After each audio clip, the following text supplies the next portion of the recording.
Dan pembahasan di malam hari ini kita akan membahas tentang malaikat yang tidak pernah turun ke bumi kecuali satu kali.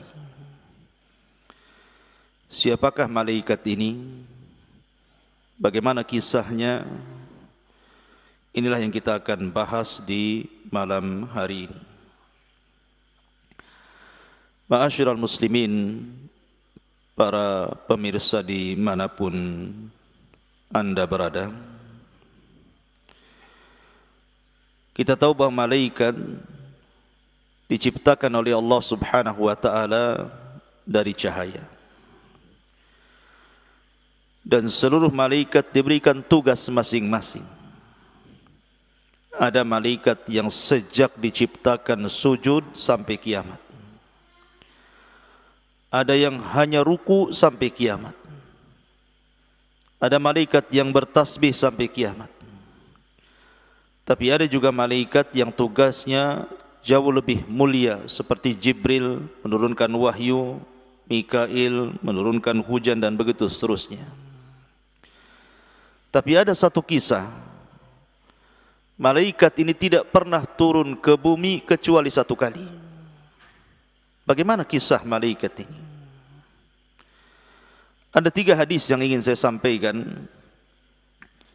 Pertama, hadis yang dikeluarkan Imam Muslim dari sahabat Abdullah ibnu Abbas radhiyallahu anhuma.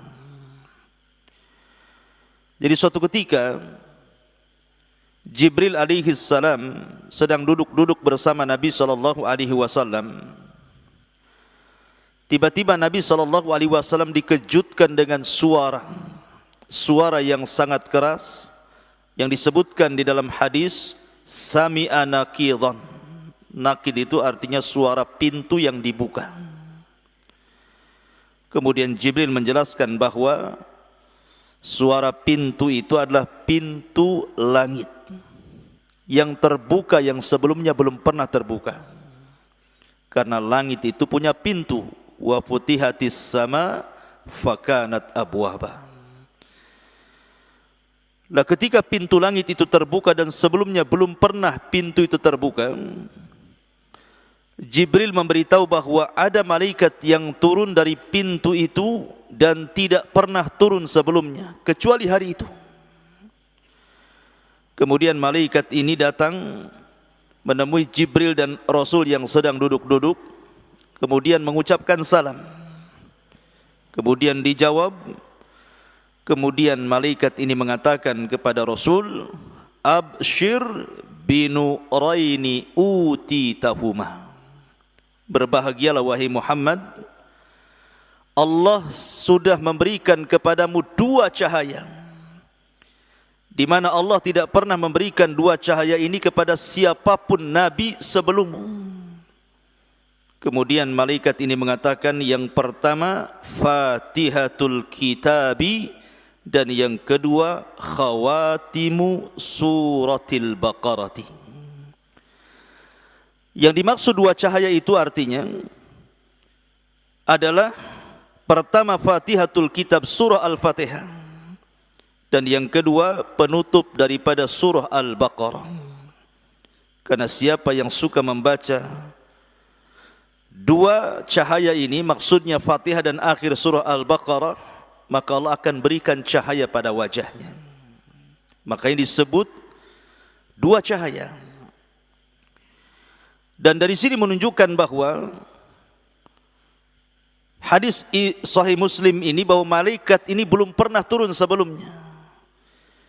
Jadi malaikat ini diperintahkan Allah Subhanahu wa ta'ala hanya untuk menyampaikan surah Al-Fatihah dan akhir surah Al-Baqarah. Karena kalau kita melihat tartib turunnya Al-Quran, kita tahu bahwa Al-Quran itu pertama yang turun surah Al-Alaq, kemudian yang kedua surah Al-Mudaththir, kemudian yang ketiga surah Al-Qalam, kemudian yang keempat surah Muzammil, kemudian yang kelima surah Al-Fatihah, yang keenam surah Lahab, kemudian surah-surah yang lainnya. Dan hadis ini menunjukkan tentang keutamaan surah Al-Fatihah, bahwa surat ini adalah satu-satunya surat yang diturunkan oleh Allah lewat malaikat yang belum pernah turun ke bumi kecuali satu kali. Makanya kenapa kemudian surah Al-Fatihah itu adalah seagung-agungnya surat di dalam Al-Quranul Karim. Bahkan isi Al-Quran ada pada surah Al-Fatihah. Kita tahu bahwa Al-Quran itu isinya sepertiga bicara tauhid, sepertiga bicara hukum-hukum fikih, dan sepertiganya bicara akhlak atau kisah-kisah para nabi. Dan di Al-Fatihah semua tergabung tiga-tiganya, baik tauhid, ibadah ataupun akhlak. Kemudian yang kedua, akhir daripada surah Al-Baqarah juga memiliki keistimewaan. Karena siapa yang membaca akhir daripada surah Al-Baqarah setelah qiyamul lail dan witir, maka Allah akan jaga dari setiap keburukan. Ini hadis yang pertama. Hadis yang kedua adalah hadis Hudzaifah ibnul Yaman radhiyallahu an, yang diriwayatkan oleh Imam Tirmidzi, Ibnu Hibban, Ahmad dan juga At-Tabrani, menceritakan tentang kisah Hudzaifah ibnul Yaman yang ikut salat maghrib bersama Nabi. Jadi suatu ketika Hudzaifah ini datang menemui Rasul, kemudian salat maghrib bersama Rasul, disusul dengan isya bersama Rasul. Kemudian Rasul pergi, Hudzaifah membuntuti dari belakang.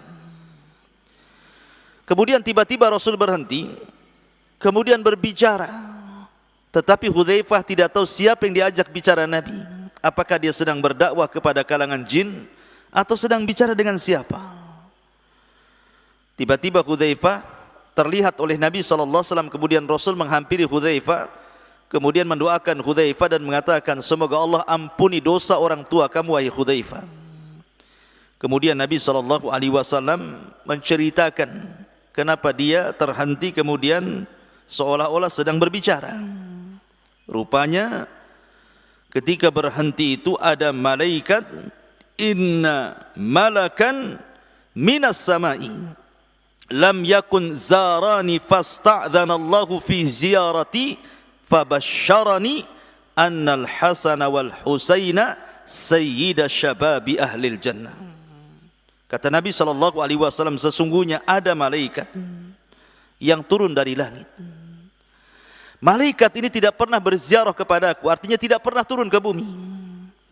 Dan dia minta izin kepada Allah untuk menziarahiku dan menghabarkan gembira kepadaku bahwa dua cucuku Hasan dan Husain akan menjadi pemimpin para pemuda di sorga. Menunjukkan bahwa di sini malaikat ini tidak pernah turun ke bumi kecuali satu kali, dan menghabarkan kepada Nabi SAW, annal Hasan wal Husaina sayyida sababi ahlil jannah, sayyida syababi ahlil jannah, bahwa Hasan dan Husain itu pemimpinnya para pemuda di sorga. Makanya saya nasihatkan lewat media ini, jadilah para pemimpin dalam setiap kebaikan. Jadilah anda pemimpin pada setiap kebaikan. Karena Nabi SAW mengisyaratkan kepada dua cucunya akan menjadi pemimpin para pemuda di sorga. Dan ini, hadis ini menunjukkan fadlul Hasan wal Husain, ada isyarat tentang keistimewaan Hasan dan juga Husain. Ini hadis yang kedua. Hadis yang ketiga, hadis dari Abu Hurairah radhiyallahu an yang dikeluarkan Imam Ahmad dan juga At-Tabrani dan juga Baihaqi dalam Syu'abil Iman dengan sanad yang hasan. Jadi suatu ketika Nabi SAW sedang duduk bersama Jibril, tiba-tiba kemudian insyaqqa ufuqas sama, tiba-tiba terbelah ufuk langit. Kemudian tiba-tiba Jibril memberitahu Nabi SAW bahwa turun malaikat yang belum pernah turun sebelumnya dan menghampiri keduanya. Kemudian malaikat ini tiba-tiba mengatakan, ya Muhammad, inna rabbaka yuqri'ukas salam wa yukhayyaruka baina an takuna nabiyan malikan wa baina an takuna nabiyyan 'abdan.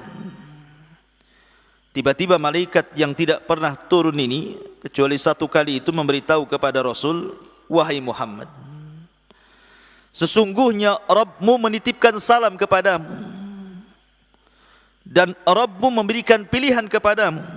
Apakah engkau ingin menjadi seorang nabi plus raja, ataukah menjadi seorang nabi dan menjadi hamba biasa?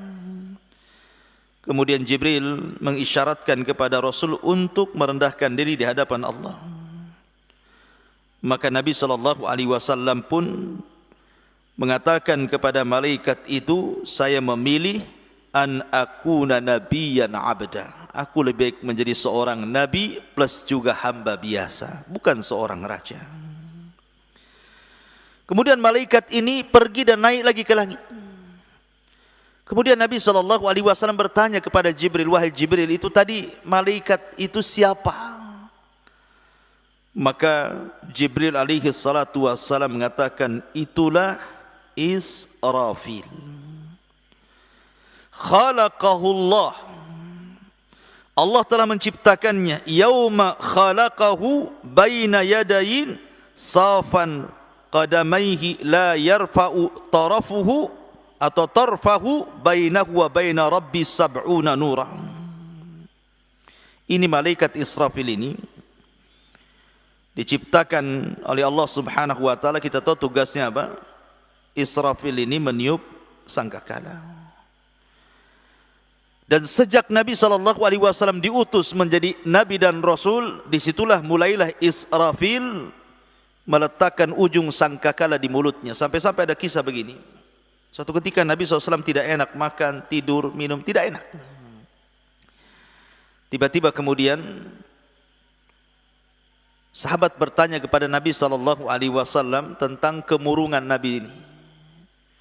Maka Rasul mengatakan, fakaifa un'am wa qad iltaqamahu wa qad iltaqama sahibul qarni qarnan. Bagaimana aku bisa merasakan nikmat, kata malaikat Nabi ini, sementara Israfil sudah meletakkan moncong trompetnya di mulutnya dan siap untuk meniup sangkakalanya. Makanya wajar Rasul mengatakan bahwa antara dia Rasul sallallahu alaihi wasallam dan hari kiamat itu seperti dua jari, kata Rasul, jari tengah dan jari telunjuk, karena dekatnya. Kenapa? Karena tidak ada nabi sepeninggal Nabi sallallahu alaihi wasallam. Inilah kisah tentang malaikat yang tidak pernah turun ke bumi dan hanya satu kali turun ke bumi di 3 riwayat yang saya baca. Mudah-mudahan ada manfaatnya. Subhanakallahumma bihamdika asyhadu an la ilaha illa anta astaghfiruka wa atubu ilaik. Allahu ta'ala a'lam. Assalamualaikum warahmatullahi wabarakatuh.